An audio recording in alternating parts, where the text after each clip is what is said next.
Welcome to the Downtown Perspective.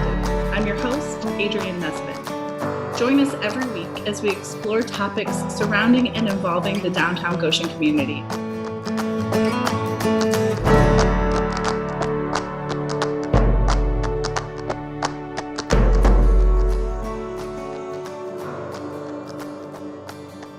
Hello everyone. Today we have Diane Kritzman, the owner of LOL Health and Fitness, and Liz Shenk, the owner of Spacious Heart Yoga.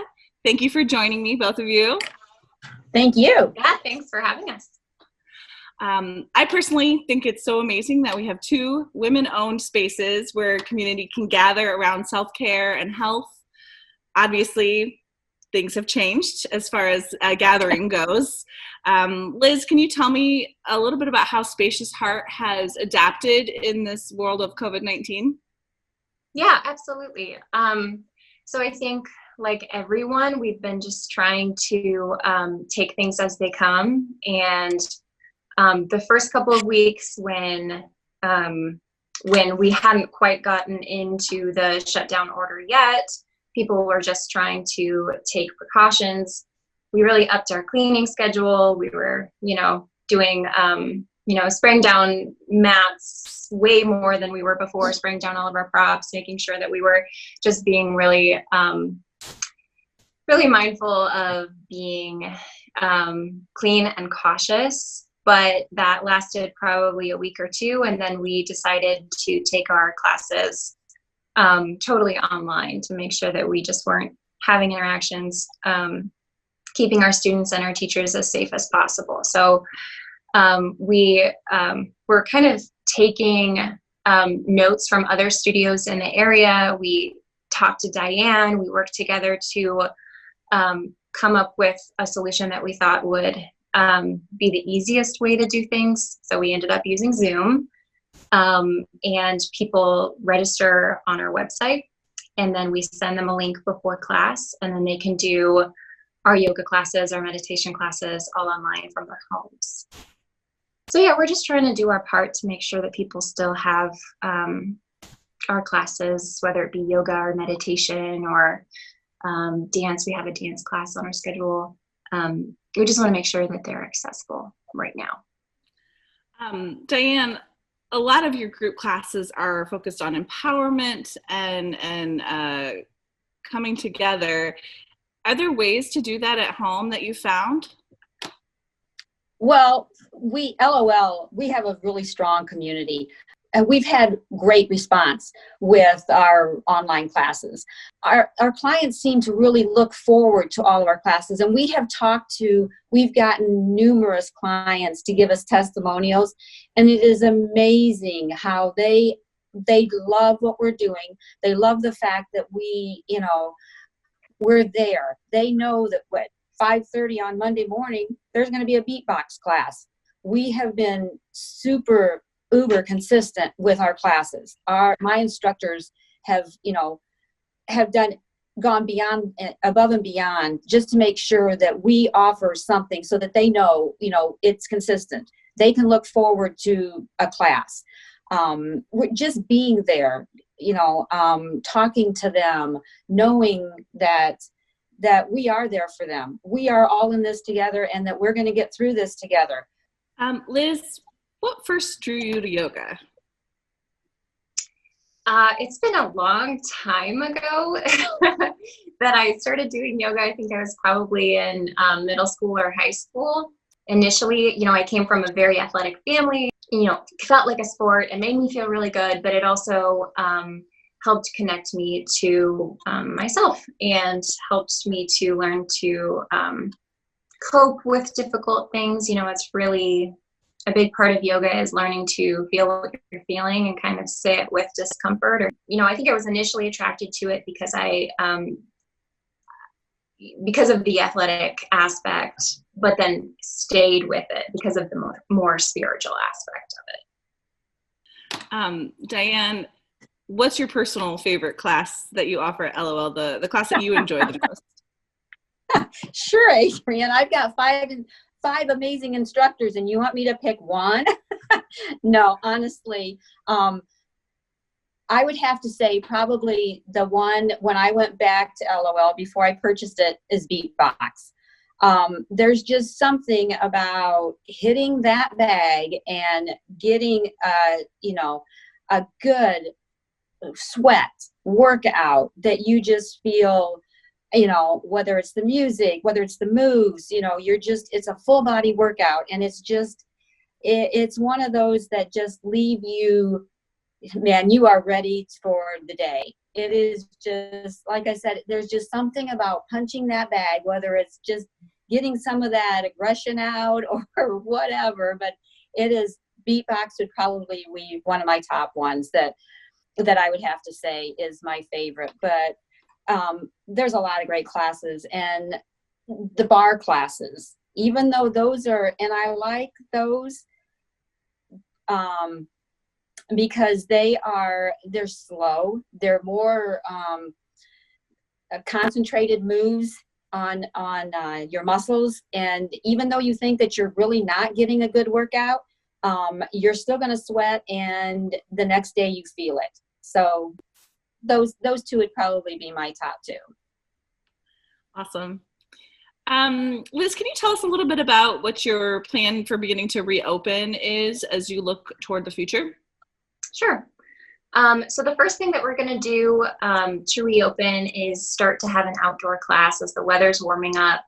We're really excited to start that Saturdays in June at 8 a.m.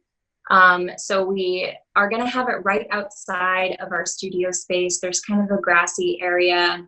And then we're also partnering with two local businesses, the Electric Brew and Maple City Market. And anyone who comes to those classes also gets to choose between a coupon to the Electric Brew. They're doing buy one, get one free coffee drinks, and Maple City Market, which is offering a discount on specialty products. So you not only get to start your weekend off with 45 minutes of all levels yoga, but you can also grab your coupon and go get coffee or breakfast at a local business. So that's the first thing that we're going to do. And the reason we're starting with that is because it's a little bit easier to maintain those social distancing and keep safe when it's outside. But also because we really wanted to do something that partnered with and supported other local businesses, because, we're all kind of trying to get on our feet again and struggling to find the way forward. And so we wanted to make sure that we were being supportive. So that's the first thing we're going to do. And then starting in the middle of June, the week of June 15th, we're going to start to bring select classes back to the studio. It will probably be a very gradual process as we start bringing classes back to the studio. We're going to keep classes on Zoom as long as possible. That works really well for a lot of people, and we're finding that some people even prefer it. So we'll probably keep Zoom classes consistent through the end of the year. And we'll add in-person classes as we go. Perfect. Diane, what's LOL's plan?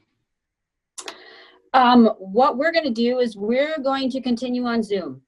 As far as our space and everything, and having to social distance and only a limited number of people, allowed in there, we use a lot of different equipment. The sanitation procedures, the cleaning procedures and everything, it's not feasible.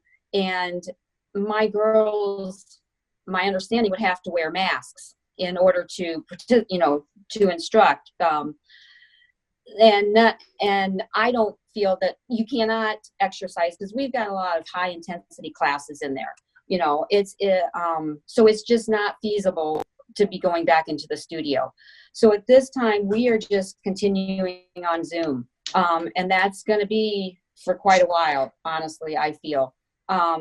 We've had phenomenal response with Zoom. We have reached people. We've got people on Zoom that have said, I would love to come to your class. I've been following you, but the time isn't right, or I live too far away. We've got people in Warsaw. We've got people, actually, there was one of our clients had an exchange student from France who has come, and she has taken classes when she was here. So she has been hopping on classes from France, so we're reaching people all over, and they're loving it. They can roll out of bed and do a class. So we've had really great response from our clients.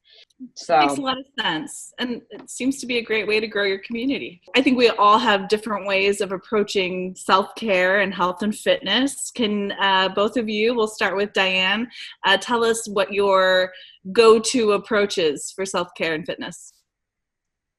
My go-to is if I can get myself, first thing in the morning, I get up, I work out. I want to get that done in the morning so that I feel I'm ready for the day. And that's what really works best for me. I have tried different times of the day to exercise. I get up and I meditate, I exercise, and I'm ready to go. So that's how it best works for me. And then I can feel like my head's clear and I can tackle the rest of the day. And Liz, what about you?